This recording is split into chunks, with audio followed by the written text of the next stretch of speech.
4장 16절부터 18절까지 말씀을 제가 봉독하도록 하겠습니다. 그러므로 우리가 낙심하지 아니하노니 겉사람은 후패하나 우리의 속은 날로 새롭도다.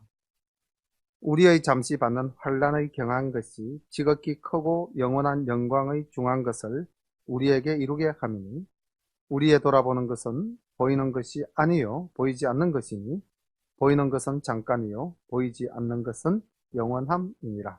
아멘. 네, 오후 시간에는 좀 졸리고 또 몸이 나른해지는데 오늘은 설교 스타일을 조금 오후에 바꿔보겠습니다. 그래서 제가 이 본문을 처음부터 끝까지 쭉 4장을 한번 읽고 난 연후에 이 본문 내용을 5가지 소단원으로 이렇게 축약을 제가 해가지고 주제를 정하고 그 주제에 해당하는 말씀을 다시 본문 속으로 들어가서 찾아서 우리가 함께 읽어보면서 주제를 강화하는 식으로 설교를 해 나가겠습니다. 그래서 조금 본문을 열심히 찾아서 줄을 긋고 또 말씀을 내 말씀으로 받아들이는 그런 시간이 되기를 간절히 소망합니다. 바울은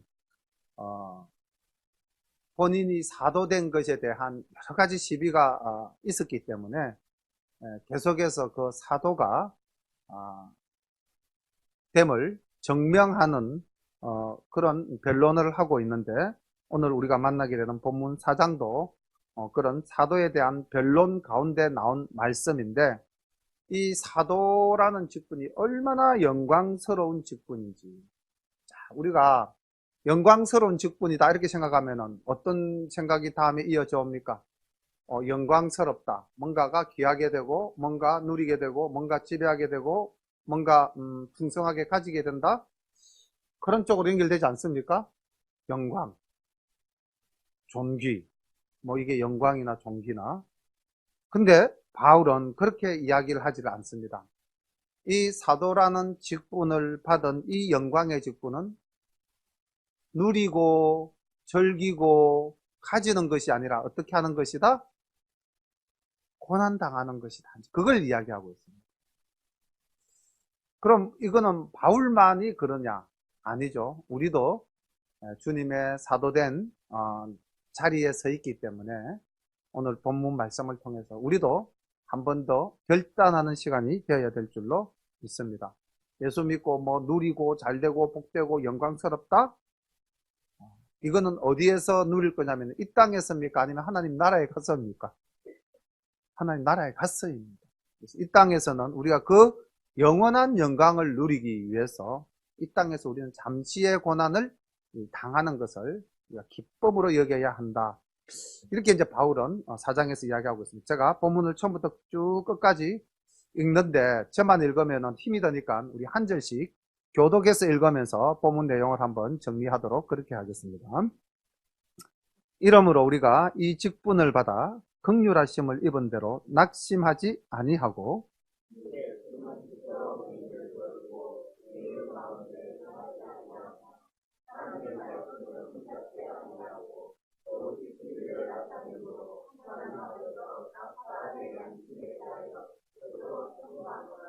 네. 만일 우리 복음이 가리웠으면 망하는 자들에게 가리운 것이라.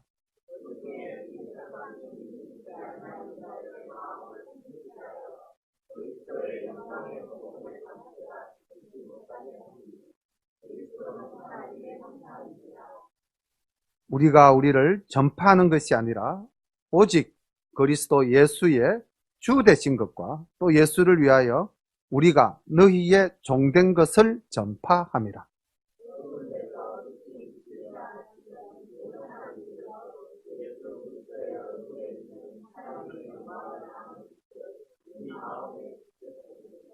우리가 이 보배를 질그릇에 가졌으니 이는 능력의 심히 큰 것이 하나님께 있고 우리에게 있지 아니함을 알게 하려 함이라.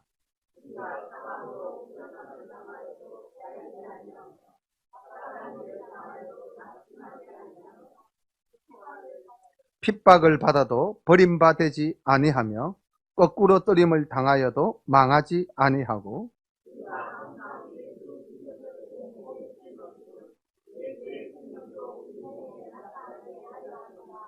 우리 산자가 항상 예수를 위하여 죽음에 넘기움은 예수의 생명이 또한 우리의 죽을 육체에 나타나게 하려 함이니라.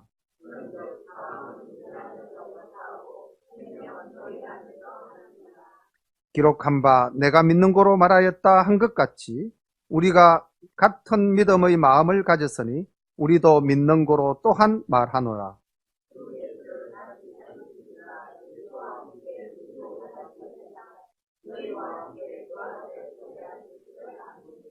모든 것을 너희를 위하여 하는 것은 은혜가 많은 사람의 감사함으로 말미암아 더하여 넘쳐서 하나님께 영광을 돌리게 하려 함이라.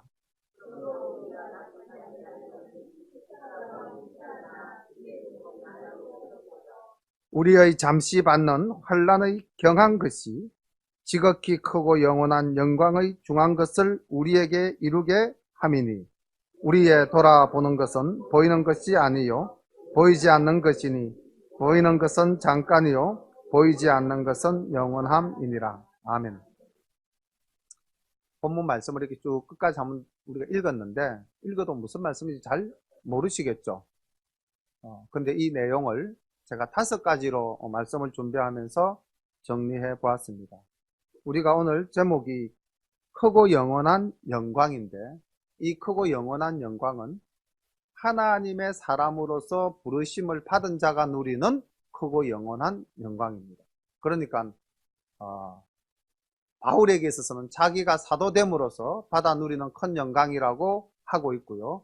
또 우리에게는 나와 같이 함께 사도된 너희들도 이렇게 크고 영원한 영광을 하나님 앞에서 누리자 이렇게 이야기를 하고 있는 것입니다.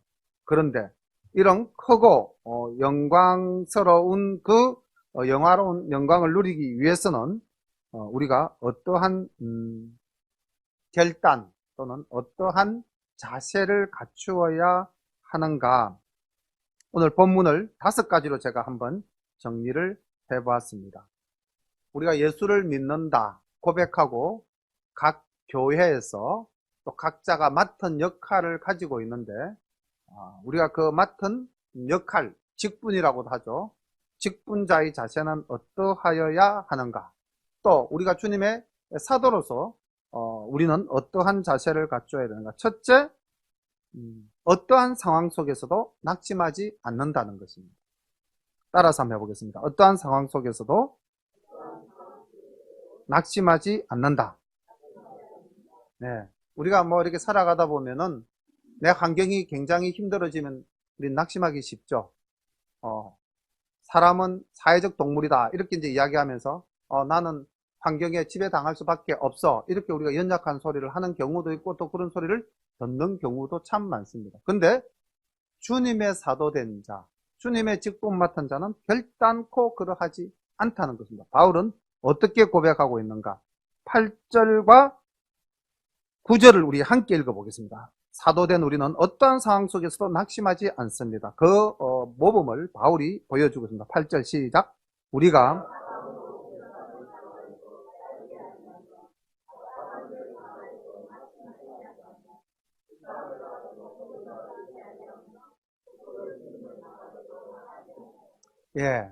첫 번째 주어진 환경과 그 환경 속에서 대응하는 바울의 모습이 이제 이렇게 반복해서 나타나는데 그 첫 번째 주어진 환경을 한번 생각해 보십시오. 사방으로 우겨쌈을 당하였다. 답답한 일을 당하였다. 핍박을 받는다. 거꾸로 뜨림을 당한다. 뭐 이거 전부 다 고난. 그렇지만은 그 가운데서 바울은 절대로 쌓이지 아니하고 낙심치 아니하고 버림받지 아니하고 망하지 아니한다. 그 모든 환경을 이겨낸다는 것입니다. 혹자는 이렇게 이야기할 수 있죠. 예수 믿는 우리가 왜 이렇게 고난의 길을 걸어야만 하는가?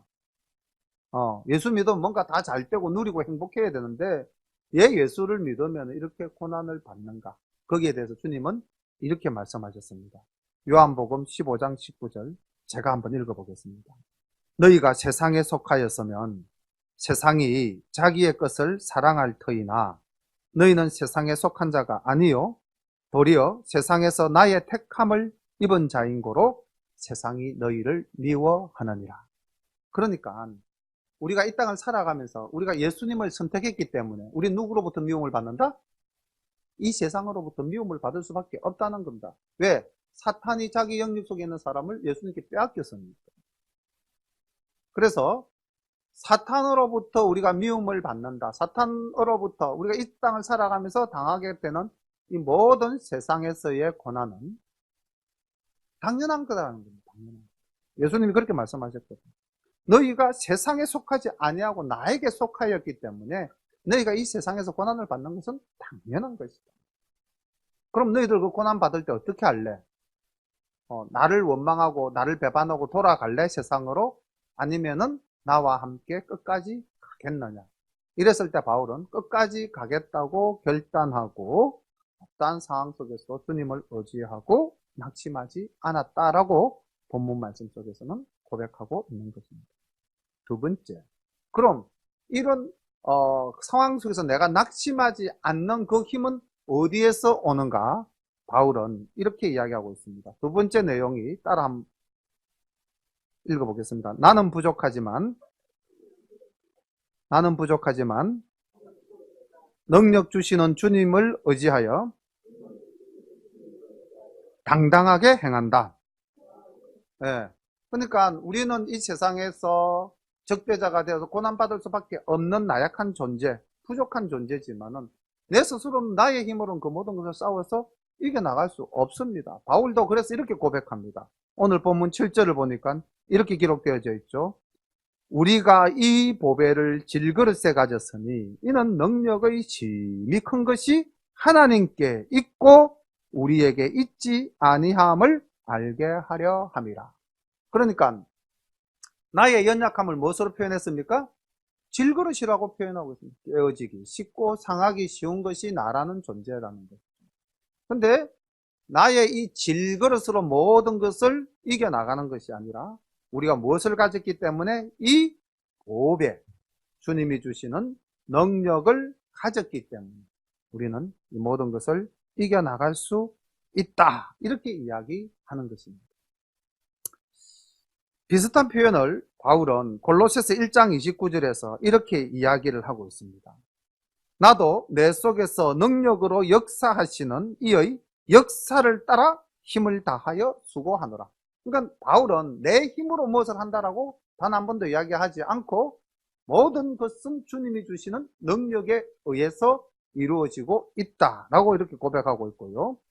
다음 빌립보서 4장 13절에도 보면 내게 능력 주시는 자 안에서 내가 모든 것을 할 수 있느니라 이렇게 이야기하고 있습니다. 그러니까 바울은 복음을 전하면서 그 수많은 고난, 우리 다 사도행전을 통해서 알고 있지 않습니까? 얼마나 맞았으면 얼마나 옥에 갇히고 뭐 죽을 고비를 넘기고 그러는 정말 죽음의 경계선까지 갔다가 돌아온 그런 상황이 수없이 반복되어도 바울은 이 복음 증거하는 것을 멈추지 않고 이 일을 끝까지 할 수 있었던 것은 무엇 때문이다?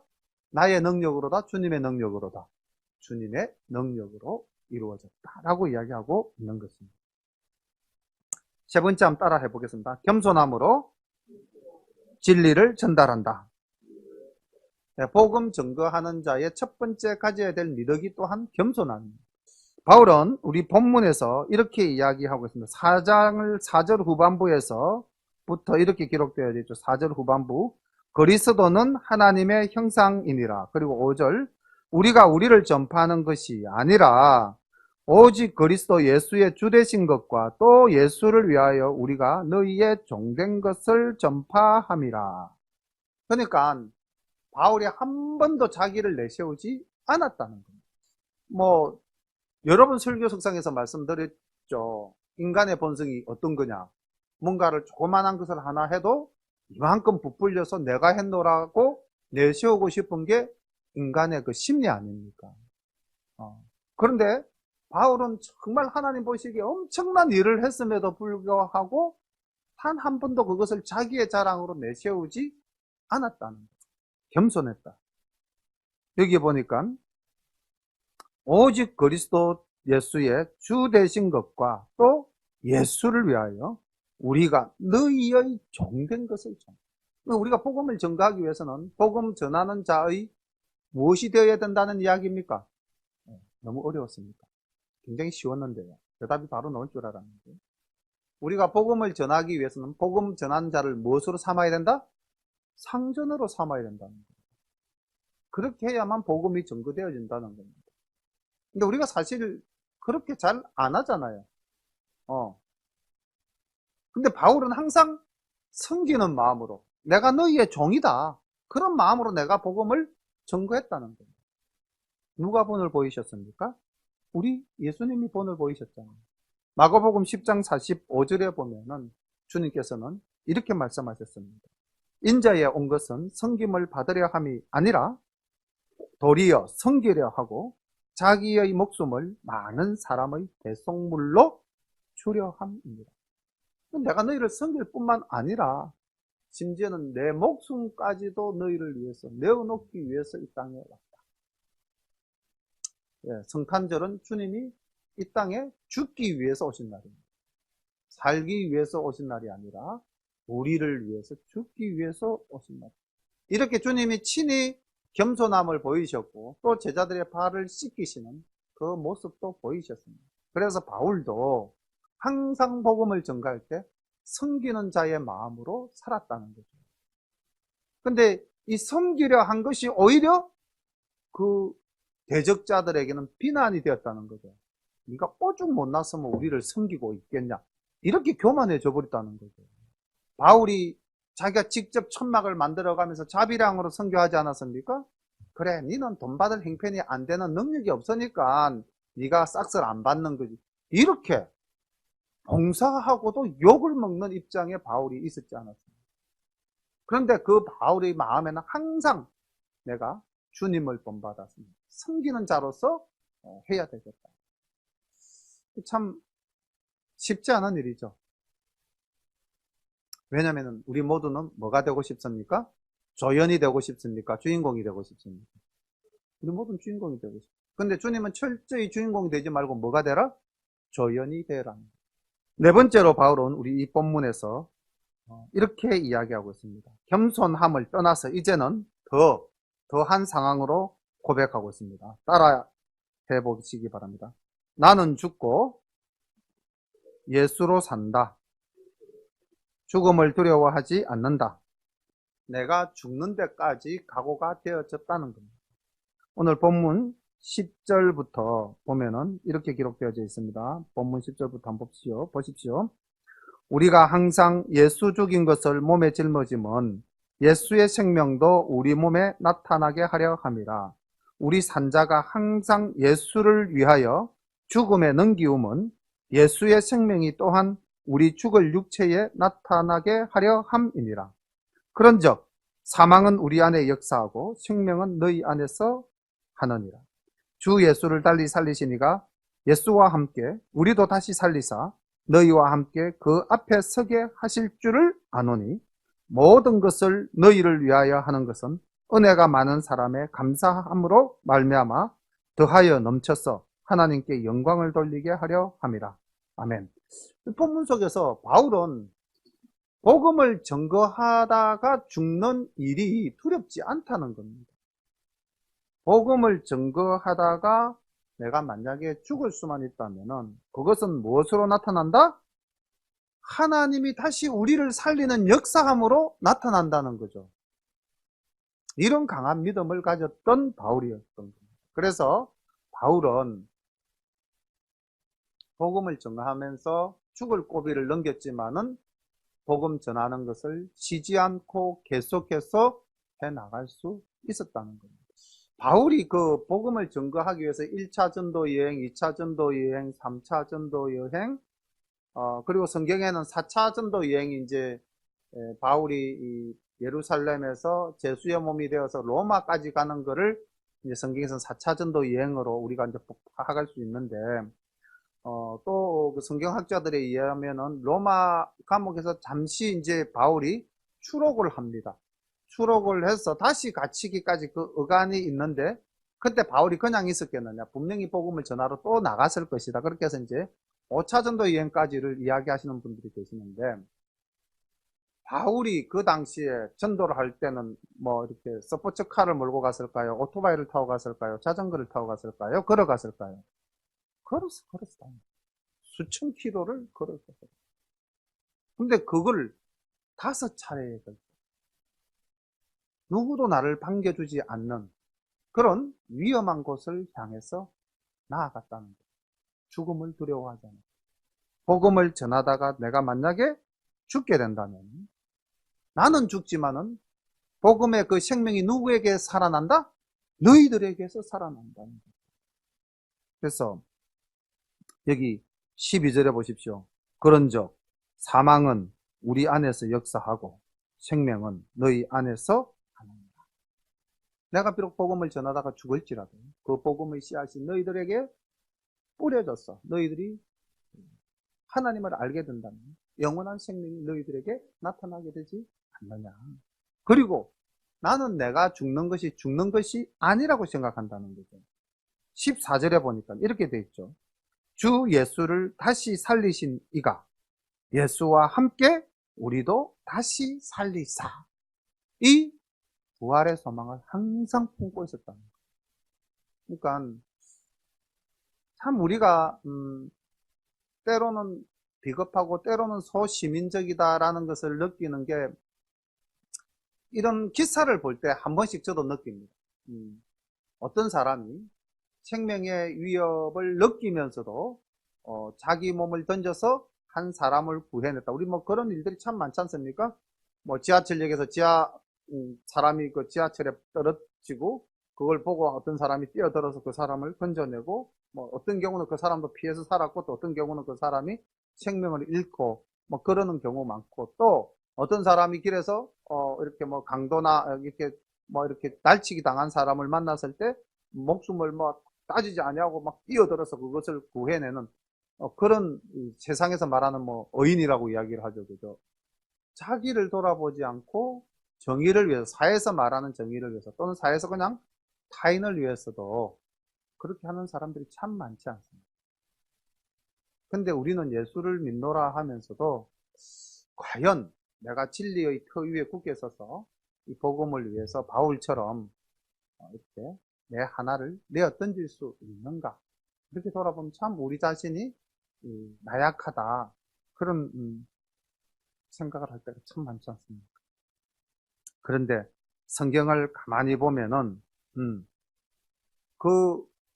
베드로를 우리가 한번 보면 성령 강림절, 그러니까 베드로가 한 번 변화되어진 모습을요, 예수님의 제자가 되기 전 베드로, 예수님의 제자가 되고 난 다음의 베드로, 그 다음 예수님이 십자가상에서 못 박히기 전에 베드로, 십자가에서 못 박히시고 난 다음의 베드로 보면은 큰 변화가 없었어요. 근데 베드로가 완전히 변화되어지는 경우를 보면 언제 변화되어지는 겁니까?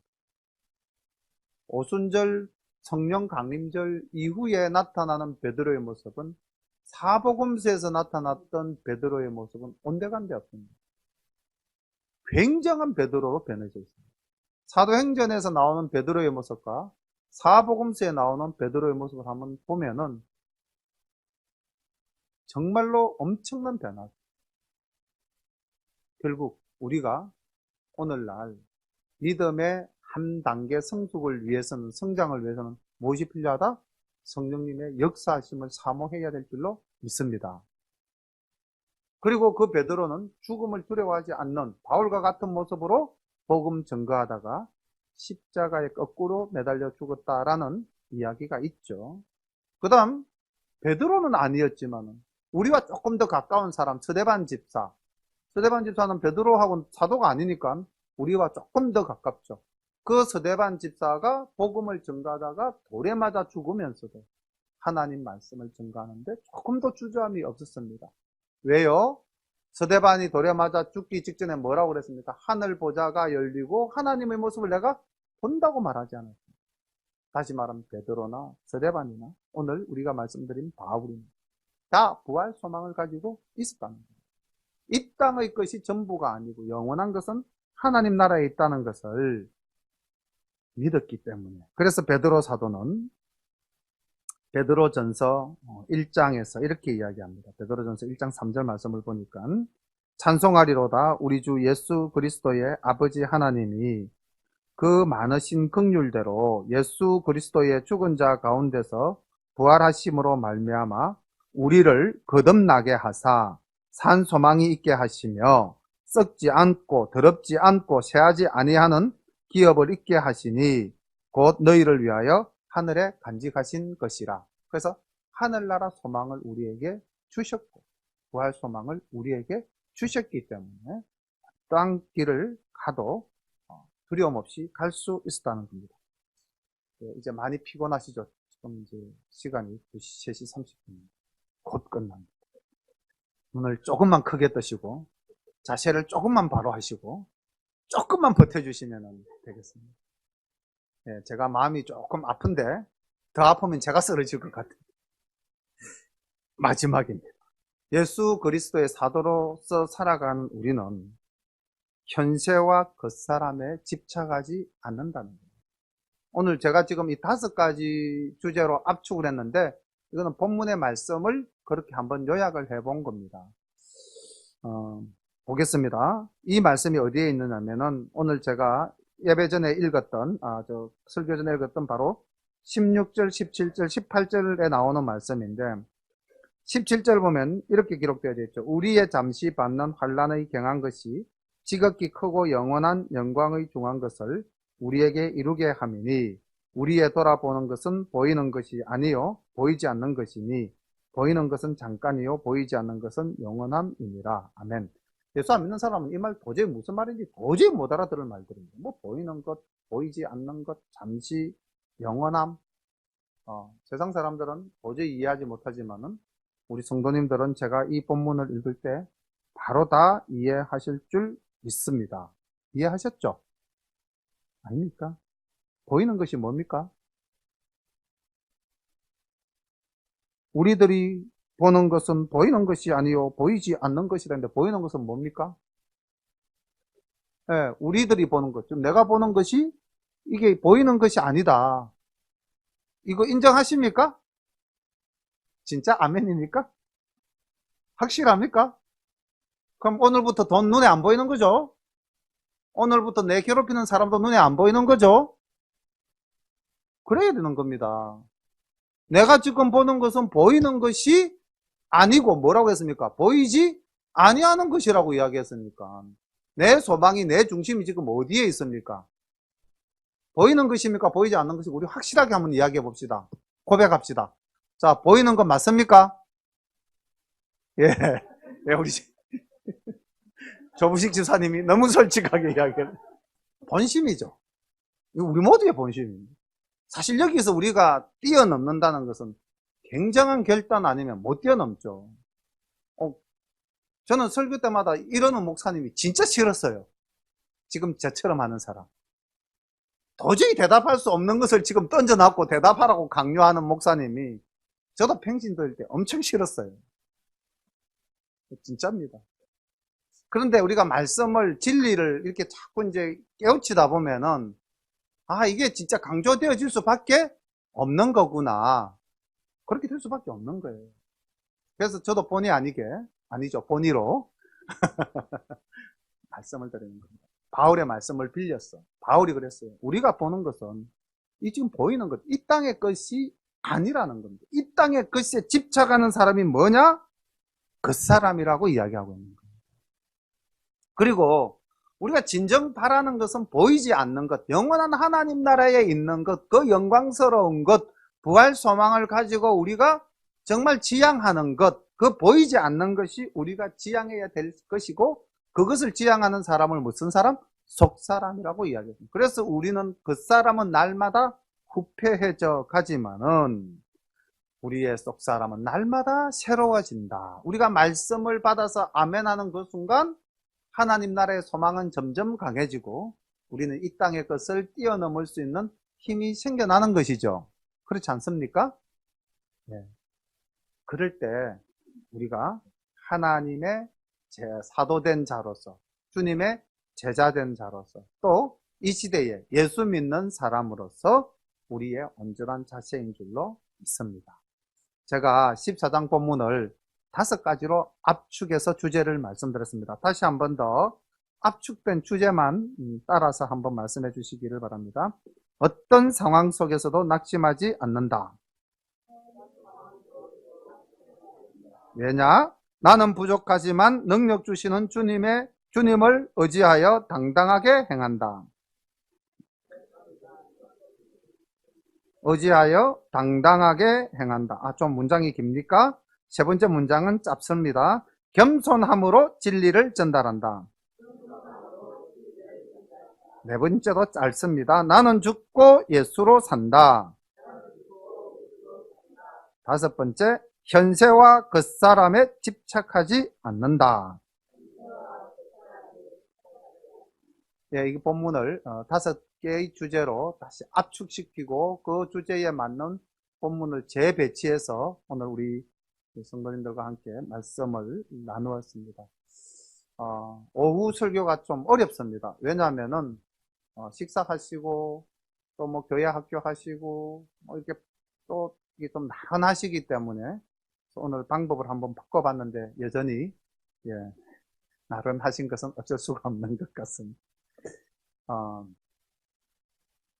우리가 정말로 이 땅에서 주님과 동행하기 위해서 오늘 참 이렇게 아들하고 전혀 이렇게 사전에 이렇게 연락 주고 받은 게 없는데 예배 전에 불렀던 우리 준비된 찬송이 주님의 손에 나의 손을, 주님의 찢긴 손에 나의 손을 포개고 주님의 못 박힌 발에 나의 발을 포갠다.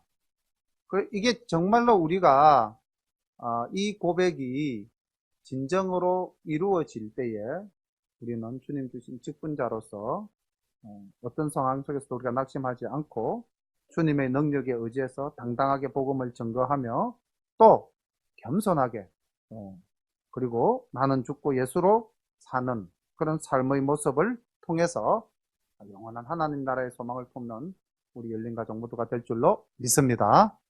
기도 드리겠습니다. 오늘 주신 말씀 붙잡고 우리 함께 기도하신 후에 주님 가르쳐 주신 기도로 예배를 마치겠습니다. 함께 기도합니다. 하나님 아버지, 낮엔 해처럼 밤의 달처럼 그렇게 살고 싶다고 찬양으로 고백합니다. 하나님 아버지, 저희들이 예수님처럼 바울처럼 그렇게 살고 싶다고 또 찬양합니다. 하나님 아버지, 주님의 사도된, 주님의 제자된 우리가 이 땅에서 잠시 받는 고난과 환난을 두려워하지 않고 하나님 나라의 그 영원한 영광을 위하여 하나님 모든 일을 주님이 주시는 담대한 능력에 힘입어 낙심치 아니하고 겸손한 마음으로 복음을 증거하는 자 될 수 있는 저희들 다 되게 인도하옵소서. 하나님 아버지, 이를 위하여 우리가 철저히 나 자신의 자아를 죽일 수 있는 그러한 결단의 믿음을 가지게 하여 주시옵고 또 이 땅에 소망을 두지 않는 이 땅을 초월할 수 있는 하나님 능력 또한 우리에게 허락하여 주옵소서. 영원한 하나님 나라 그 천국의 소망을 품고 살아가는 우리 열림의 가족들 머리 위에 하나님의 놀라우신 은혜가 항상 함께하여 주시기를 간절히 바라옵고 나오며 예수님 이름 받들어 감사하며 기도드리옵나이다. 아멘.